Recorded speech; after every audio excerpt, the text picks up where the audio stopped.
গ্ৰাম্য অৰ্থনীতিত পথাৰ আৰু বজাৰ দখল কৰাৰ এক প্ৰয়াস এই প্ৰয়াস চলি আছে অসমৰ চুকে কোণে আৰু মই আজি উপস্থিত হৈছোঁ এজন যুৱকৰ কাষত আৰু যিজন যুৱকে গ্ৰাম্য অৰ্থনীতিত পথাৰ আৰু বজাৰ দখল কৰাৰ তেওঁ যি প্ৰচেষ্টা অব্যাহত ৰাখিছে তাৰে মনৰ খবৰ ল'বলৈ আহিছোঁ উপস্থিত হৈছোহি অসমৰ শদিয়াৰ এটি অতি ভিতৰুৱা অঞ্চল যেটো সোণপুৰা অঞ্চল আপোনালোকে দেখিবলৈ প্ৰত্যক্ষ কৰিব পাইছে মোৰ পিছফালে যেটো এটা বিশাল কাই এটা যি এটা পুখুৰী আৰু এই পুখুৰীটোত আপোনালোকে নিশ্চয় দেখিবলৈ পাইছে যিসকল কেইজনমান যুৱক তেওঁলোকে মাছ ধৰাত ব্যস্ত হৈ আছে আৰু কেনেদৰে মৎস্য উৎপাদনেৰে কেনেদৰে নিজৰ বজাৰ আৰু পথাৰ দখল কৰিবলৈ চেষ্টা অব্যাহত ৰাখিছে সকলোবোৰ কথা জানিব চেষ্টা কৰিম চাই থাকিব মোৰ ইউটিউব চেনেল এক্সপ্ল'ৰ উইথ গৌবেদা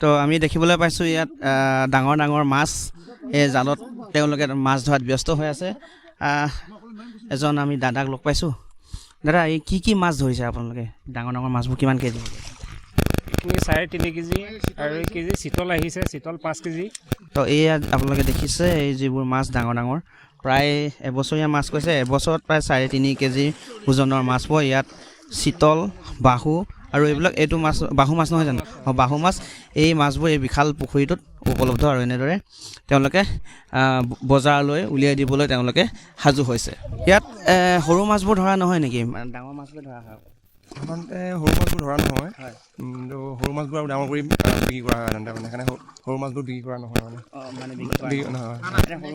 সৰু মাছবোৰ আৰু পুনৰ মেলিলেও মানে এইটো বছৰৰ কাৰণে এইটো বছৰৰ কাৰণে হয় একেবছৰতে কিছুমান সৰু হৈ থাকে মানে প্ৰতি বছৰ গোটেইবোৰ মাছটো ডাঙৰ নহয় আৰু কিছুমান সৰু হৈ থাকে মানে এইটো সৰু সৰু মাছবোৰ এইবাৰ অহা বছৰলৈ এইখিনি এই যিখিনি আধা কেজি 1 কেজি অহা বছৰ 4 কেজি 5 কেজিলৈকে হ'ব পাৰে মানে আপোনালোকৰ ইয়াত কিমান এনে ওজন কিমান ওজন আহে এখৰ মানে ওজনটো কিমান মানে মেলি দিয়া হ'ব মানে এই দিয়া হ'ব বজাৰ ডাঙৰ কিমান ডাঙৰ লাগে ডাঙৰ আপোনাৰ ইয়াত 7 কেজিলৈকে পোৱা যাব 7 কেজিলৈকে আছে হয় ডাঙৰ গ্ৰাছ কাপ আছে কিছুমান গ্ৰাছ কাপ হৈছে আপোনাৰ 10-12 কেজিও আছে মানে 10-12 কেজিলৈকে আছে গ্ৰাছ কাপ সেইটো অৱশ্যে 2 বছৰ হৈছে গ্ৰাছ কাপবোৰ 2 বছৰীয়া 10-12 কেজি মানে 2 বছৰীয়া লাষ্ট মাছ 2 বছৰীয়া লাষ্ট মাছ হয় আৰু কিমান ডাঙৰ হ'ব মানে এইটো আপোনালোকৰ অনুমানত মানে আমি 2 বছৰলৈকে ৰখা হয়তো সাধাৰণতে সিমান 10-12 কেজিত বিক্ৰী কৰা হয় সাধাৰণতে তাতকৈ ডাঙৰলৈকে ৰখা নহয় সাধাৰণতে সিমানতে বিক্ৰী কৰা হয়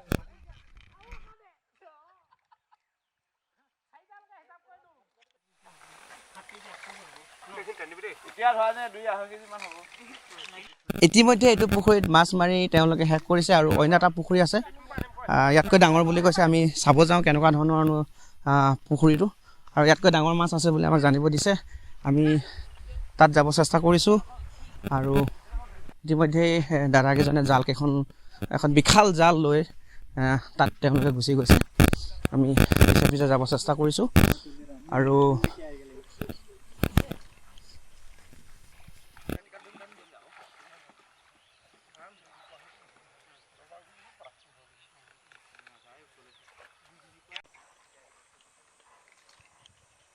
মোৰ পিছফালে আপোনালোকে প্ৰত্যক্ষ কৰিব পাৰিছে এই 12 বিঘা দৈৰ্ঘ্যৰ যিটো এটা ফিচাৰী এই ফিচাৰীটোত এতিয়া মাছ মৰাত এই দ্বিতীয়টো ফিচাৰী তেওঁলোকে মাছ ধৰাত ব্যস্ত হৈ পৰিছে প্ৰায় 100 মিটাৰ দৈৰ্ঘ্যৰ এখন জালেৰে তেওঁলোকে মাছ ধৰাত ব্যস্ত হৈ পৰিছে আৰু এনেদৰে তেওঁলোকে এই মাছসমূহ ধৰি যি আগন্তুক ভোগালী বিহুৰ কাৰণে তেওঁলোকে মাছসমূহ তিনিচুকীয়া জিলাৰ বিভিন্ন বজাৰলৈ তেওঁলোকে প্ৰেৰণ কৰিব কিন্তু আগদিনাই সকলোবোৰ প্ৰস্তুতি তেওঁলোকে এনেদৰে আৰম্ভ কৰে আৰু এক বিশাল আয়োজন কৰিব লগা হয় কাৰণ এজন বা দুজন মানুহে মাছ ধৰাটো সম্ভৱ নহয় ইয়াত প্ৰায় 5-6 জনতকৈ অধিক লোক এনেদৰে ইয়াত নিয়োজিত হৈ আছে ইয়াত মাছ মৰাটো ইমান সহজ নহয় কেতিয়াবা ইয়াত এই ফিচাৰীটোৰ তলত থকা কিছুমান ধৰক কাঠ বা বাঁহ কিছুমান পৰি থাকে আৰু এই হেতুকে ইয়াত কেতিয়াবা এই জালসমূহ বিশাল জালসমূহ ইয়াত লাগি ধৰে আৰু এনেদৰে কষ্ট কৰি আকৌ পুনৰ পানীত নামি এই জালসমূহ আকৌ ঠিক ঠাক কৰি আকৌ মাছ ধৰিবৰ কাৰণে তেওঁলোকে সাজু হৈ থাকে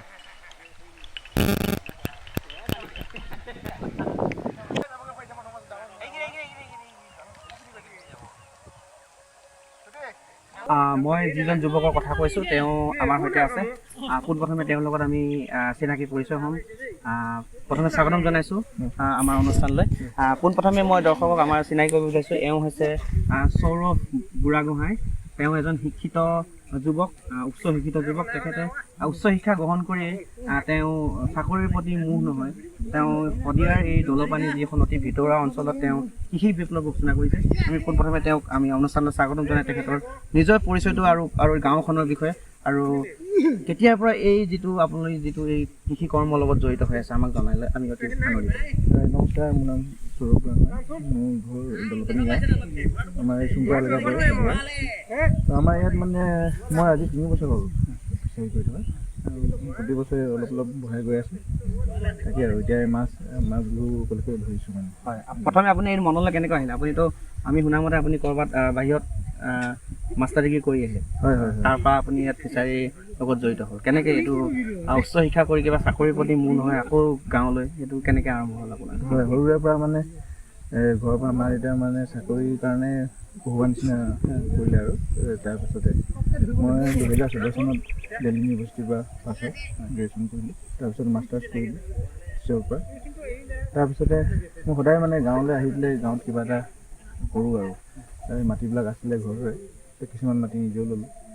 সেই নিজেও মানে কৰি আছোঁ খেতিটো, আৰু লগতে 2-3জন যুৱক, গাঁৱৰ যুৱক ককাই ভাই হৈ নিজৰ সিহঁতকো সংস্থাপন এটা দিব পাৰিছোঁ। ভাল লাগিছে আৰু কৰি। আৰু খেতিটো মানে এটা নিচিনা বস্তু। হয়, মানে আপোনাৰ ইয়াত যোনটো ফ্ৰীডম আছে, ইয়াত যোনটো বেলেগ অইন কামত নাই, সুখ শান্তি যোনটো আছে মানে, হয় সেইটো বস্তু মই বাহিৰৰ কৰ্পৰেট ৱৰ্ল্ডত সেইটো নাপালে। আপুনি দিল্লীত কিছু বছৰ কাম কৰিছিল? হয়, মই জবো কৰিছিলোঁ আসাম গভৰ্ণমেণ্টৰ কাৰণে। হয়, তো জব কৰি পেলাই মানে মই যোনটো বিচাৰিছিলোঁ সেইটো মানে বেলেগত নাপালে, আপুনি নিজৰ পিতৃ গৃহভূমিতে পালে। আৰু সৰুৰে পৰা মানে এইটো হেঁপাহো আছিলে যে মানে কিবা এটা খেতি কৰিব লাগিব।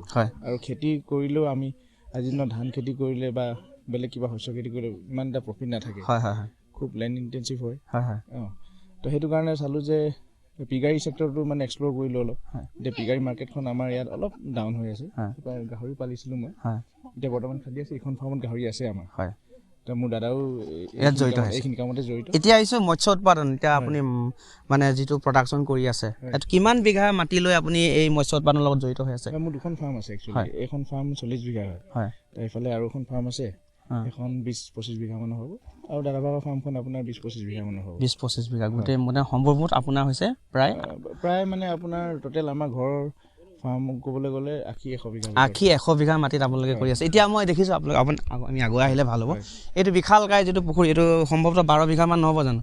হয়। ইয়াৰ মানে এতিয়া যিমান বৰ্তমান ৱাটাৰ এৰিয়া আছে এইটো 6-7 বিঘামান আছে। 6-7 বিঘামান আছে। বাৰিষাত মানে ইয়াত পানীটো এককালমান হৈ যায়। আচ্ছা, আপোনালোকে ফিচাৰীটো যিটো কৰিছে, আপুনি 3 বছৰমান কৰিলে, কেনেকুৱা ধৰণৰ মাছ ইয়াত মেলিছে আৰু কেনেকৈ আপুনি লাভান্বিত হৈছে? আৰু শদিয়াৰ এই বজাৰখন, স্থানীয় বজাৰখন কেনেকুৱা? প্ৰথম বছৰ লকডাউন আছিলে, সেইটো সময়ত কিন্তু আমি লকডাউনৰ যোনটো আপোনাৰ মানে লকডাউনৰ যোনটো প্ৰব্লেম হৈছিলে সেইটো আমি সেনেকৈ ফেচ কৰা নাই। আমাৰ মাছবিলাক চেল হৈছিলে, সেইটো আমি মিছা ক'লে নহ'ব। আৰু ভাল ৰেটতে চেল হৈছিলে, কাৰণ কেলৈ খাবলৈ মানুহবিলাকৰ লগত কোনো মানে নাছিলে। তো আৰু লকডাউনটো এটা কথা আচৰিত, মানে বাহিৰত আমাৰ লগৰবিলাক যোনে আছে লকডাউনত চবৰে প্ৰব্লেম হৈছিলে, আমাৰ কোনো সেনেকুৱা প্ৰব্লেম হোৱা নাই। চবতকৈ ভাল কথাটো সেইটো, ইয়াত খেতি বাতি খোৱাৰ পৰা আদি কৰি গোটেইখিনি আমাৰ মানে ষ্টক থাকে। তো সেইখিনি কোনো প্ৰব্লেম নাই।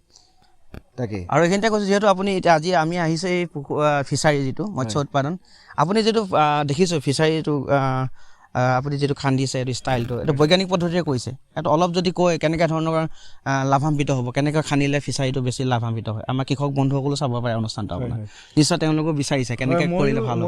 ময়ো আজিৰ দিনত শিকিহে আছোঁ দেই।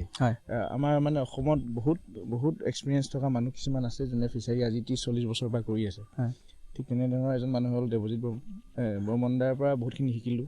আৰু আমাৰ ইয়াৰ স্থানীয় লোক কিছুমান আছে, তেখেতলোকৰ পৰা শিকিলোঁ। আমাৰ মানে ফিচাৰী সদায় চাফা হ'ব লাগে, মেইন কথাটো সেইটো। আৰু পানীটো মানে কি বুলি কয়, একেবাৰে মাটিটো উলিয়াই দিব লাগে যিমান পাৰে। এতিয়া এইখিনি মাটিও মই উলিয়াব লাগে। প্ৰথমতে মই ভুল কৰিছিলোঁ। আৰু মাছ মেলাৰ পৰিমাণটো বহুত ইম্পৰ্টেণ্ট হয়। তো কিছুমানে বহুত বেছি মাছ দি দিয়ে, তো সেইটো এটা কথা। আৰু থাৰ্ডলি হৈ গ'ল আপোনাৰ পানী কোৱালিটি মেইনটেইন কৰিব লাগিব, আৰু মাছৰ পোনা। চ' প্ৰথম আহিব আপোনাৰ মাছৰ পোনাটো, ভাল হ'ব লাগিব। ছেকেণ্ডলি আপুনি মেনেজমেণ্ট যোনটো দানা খোৱাৰ পৰা আদি কৰি পানী কোৱালিটি সেইবিলাক আপোনাৰ মেনেজমেণ্ট। ফ'ৰ্থটো হৈ গ'ল আপোনাৰ বজাৰখন। তো আমাৰ শদিয়া বজাৰত ডাঙৰ মাছৰ মানে ইমান এটা ভেলু নাই, কিন্তু আমি যদি তিনিচুকীয়া দুলীয়াজান ডিব্ৰুগড় ফালে লৈ যাম ভাল এটা ৰেট পোৱা যায়। তো ঠিক তেনেধৰণে আমি আজি এতিয়া যোনখিনি মাছ ধৰিম দুলীয়াজান ডিব্ৰুগড় ভোগালীৰ কাৰণে ভোগালী বিহুৰ কাৰণে এতিয়া যাব।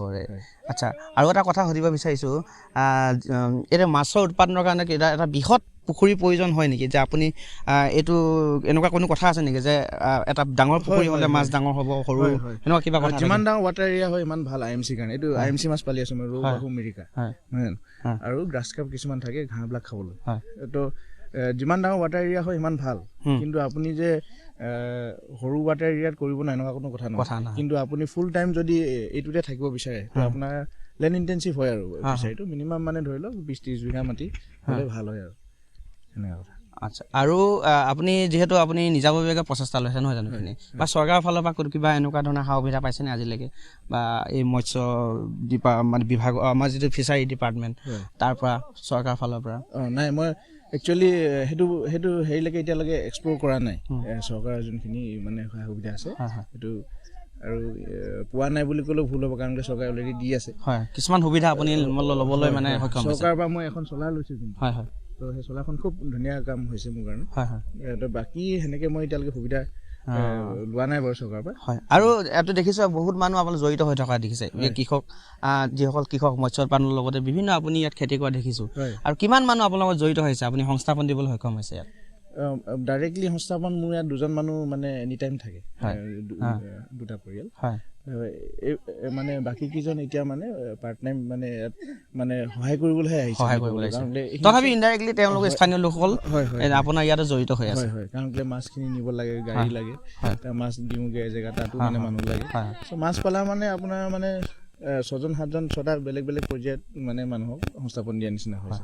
কাৰণ মই দানা কিনি আনো, খুলৈ কিনি আনো, তেখেতলোকো মানে ইনডাইৰেক্টলি মানে তেওঁ আপোনাৰ লগত মানে সংযুক্ত হৈ আছে। আৰু এটা শেষত আপোনাক এটা মই প্ৰশ্ন কৰিম, যিহেতু আজিৰ যুগত কৃষি বিপ্লৱৰ অসমত আমি দেখিবলৈ পাইছোঁ, আপুনি এখন এই ভিতৰুৱা গাঁৱৰ পৰা লৈছে, তাৰ বহুতো নিবনুৱা সমস্যাও বহুতে কয় যে নিবনুৱা হৈছে, কিন্তু আপোনাৰ মতে কি এই নিবনুৱা সমস্যাটো এই কৃষিয়ে লগত যদি আমি জড়িত হওঁ সম্পূৰ্ণভাৱে আমি নিজাববীয়াকৈ আমি কিছু প্ৰচেষ্টা ল'ব পাৰিম নিবনুৱা সমস্যা ৰোধ কৰাৰ বাবে? নিশ্চয় পাৰিম। খালি চৰকাৰৰ ফালৰ পৰা যোনবিলাক সা সুবিধা আছে আমি ভালদৰে এপ্লাই কৰিব লাগিব। যদিহে আমি কিবা লোন পাওঁ, ছাবচিডি পাওঁ, সেইবিলাক ভালকৈ ইউজ কৰিব লাগিব। প্ৰথমতে হৈ গ'ল শিক্ষাটো। যিকোনো খেতি কৰিবলৈ আমি প্ৰথম মানে ভালদৰে তাৰ ইনফৰ্মেশ্যনবিলাক লৈ ল'ব লাগিব। কাৰণ আমাৰ মেইন বস্তু হৈ গ'ল কৃষিত এনেকুৱা হয় মানুহবিলাকে খুব কম পইচাৰে মানে ষ্টাৰ্ট কৰে নহয়, বা ক'ৰবাৰ পৰা ধাৰ বা বেংকৰ পৰা লোন লৈ পেলাই ষ্টাৰ্ট কৰিব, বা কিছুমানে নিজৰ পুঁজি পইচাৰে কৰিব। তো সেই পইচাটো যদি প্ৰথমবাৰতে মাৰা যায় আৰু ছেকেণ্ডবাৰৰ কাৰণে মানে কোনো সাহস নকৰে। তো ঠিক তেনেকৈ গাহৰিৰ ক্ষেত্ৰত এতিয়া বহুতেই দেখিছোঁ মানে মই যে মানে ষ্টাৰ্ট কৰিছে, মৰি গৈছে বেমাৰত, আৰু এবাৰ ষ্টাৰ্ট কৰিবলৈ প্ৰব্লেম হৈ যায়। তো মাছৰ ক্ষেত্ৰত কিন্তু এইটো খুব ভাল, মই ক'ম। মাছটো এনেকুৱা এটা ক্ৰপ হয়, আপুনি হোল্ড কৰিব পাৰে ক্ৰপটো, হয়নে? মানে মাছটো আপুনি বিকিব লাগিব বুলি কোনো কথা নাই। এতিয়া আপুনি ধান পকি গ'ল, কাটিবই লাগিব, জানো মাটিমাহ এতিয়া মোৰ আছে বাঢ়িবই লাগিব, বৰষুণ আহোঁ অৱস্থা। কিন্তু মাছটো এনেকুৱা নহয়, মানে আপুনি থৈ দিব পাৰে, এবাৰ বিক্ৰী নহ'ল দাম নহ'ল। ক্ৰপ হোল্ডিং এইটো মানে কেপাচিটিটো আছে মাছৰ। চ' দানা মানে ঠাণ্ডা দিনত দিব নালাগে, খুব কম খায়, মানে এনেকুৱা নহয় যে নালাগে, কিন্তু কম খায়। তো ঠিক তেনেকুৱা মাছত মানে সেইটো প্লাছ পইণ্ট আছে আৰু আপোনাৰ সেইটাকে। ধন্যবাদ থাকিল। আমি আপোনাৰ লগত আকৌ সংযুক্ত হ'ব চেষ্টা কৰিম, আপোনাৰ লগত আকৌ কথা পাতিম। আমাৰ অনুষ্ঠানলৈ আপুনি ইমান সময় দিয়াৰ বাবে আপোনাক ধন্যবাদ জ্ঞাপন কৰিলোঁ। এতিয়া আপোনালোকে দেখিলে যে শিক্ষিত যুৱক সৌৰভ বুঢ়াগোহাঁই এনেদৰেই তেওঁ কৃষি উৎপাদন, এনেদৰে মৎস্য উৎপাদনৰে তেওঁ স্বাৱলম্বী হ'ব বিচাৰিছে, আৰু তেওঁ এনেদৰেই অতি কষ্টৰে তেওঁ বজাৰ আৰু পথাৰ দখল কৰাৰ যি প্ৰচেষ্টা অব্যাহত ৰাখিছে, এয়া অসমীয়া যুৱকসকলৰ কাৰণে, শিক্ষিত যুৱকসকলৰ কাৰণে তেওঁ এটা উৎকৃষ্ট বাট দেখুৱাই দিবলৈ সক্ষম হৈছে।